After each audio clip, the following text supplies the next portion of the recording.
I don't know if you've noticed, but new advertisements for Jedi Survivor have been popping up everywhere. From Instagram to full art installations around the country, EA is getting the message out there. With new trailers comes some new game footage, so let's talk about it. It looks like EA just dropped some new little trailers out into the world yesterday, according to iSpot TV. Looks like they've dropped ads on TV, Facebook, Twitter, YouTube, Pinterest, and more. I've been able to gather up footage from a few, but I'm sure there will be more to find. This is basically like a giant Jedi Survivor Easter egg hunt, and I am very excited about it. First, a big thank you to Lunar Squadron for capturing this first footage. You can find a link to their video talking about it down below.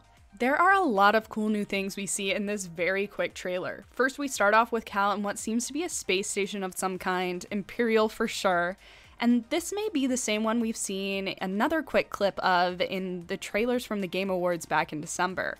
But it's also possible we'll be traveling to multiple Imperial locations throughout the gameplay. Next, we see Cal on a new planet fighting more troopers. This planet looks similar to one we've seen also from the gameplay trailer back in December, and it looks like the one we see him fighting those other stormtroopers on. This planet has similarities to Kobo, but I'm going to assume it's an entirely different planet altogether. Next, we see more Bode companion base gameplay. Here we see the kick from the trailer that we already have, and then we get to see a little blaster action from Bode. This is also the same location we saw from the trailer as well, where we saw Cal use his new grappling ability for the first time, and you can also see in this gameplay that Cal has a gun on his hip. We don't see the gun in the 9 minutes of gameplay we got from IGN, and it's not visible in a lot of the other trailer clips we've been getting.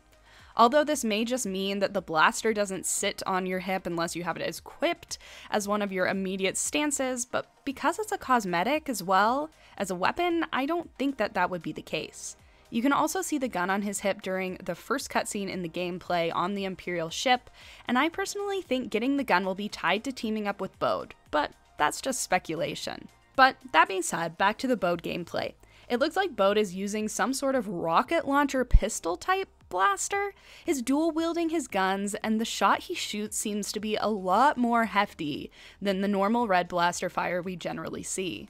I also want to talk about how I assumed this scene took place in the down Lucre Hulk we see in the 9 minutes of gameplay on Kobo, as well as the other trailer, but because there are stormtroopers here and not bounty hunters, I wonder if this is the other planet from the other cutscenes we've seen. And finally, it looks like we're back on Kobo with Cal and his crossguard saber kicking some droid booty. Can we just look at that crossguard saber throw? Beautiful.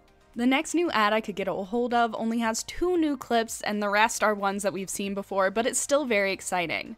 The first new clip looks very similar to what we saw in the last advertisement I showed you guys, with the fighting of the stormtroopers on the planet that we're not familiar with, we don't have a name for, and the final one seems to take place in the Imperial area we've been seeing in other clips. In this clip, you can see Cal force push the rocket launcher shot back at the enemies like we could in Jedi Fallen Order. It's cool to see this game mechanic is being pulled over from the other game, and I'm excited to see what other game mechanics that we've not seen yet from Fallen Order that we're getting in Jedi Survivor. All in all, the game is just looking so cool and clean and super fun. And that's it. We got a lot of cool new animations through these short clips and a little bit more of a look at Bode and his AI combat capabilities, which I'm really excited to learn more about. It's actually one of the parts of this game that I am most excited about to explore in April. I am kind of sad that we didn't get a show of any of the new enemy types, especially those which are already confirmed, like the droidicas and the shielded scout troopers, but I do understand that they want to keep things a secret so we can enjoy them for ourselves when the game comes out in April. I'm sure we'll be getting a lot of cool little snippets like this in the coming month while we get closer and closer to the game release, so keep an eye out around social media for some cool new shots. Have you seen any new Jedi Survivor advertising around social media? Let me know down in the comments. Thank you for watching, and as always, if you want to keep up to date with new Jedi Survivor news and me, make sure to subscribe down below. May the Force be with you. Goodbye!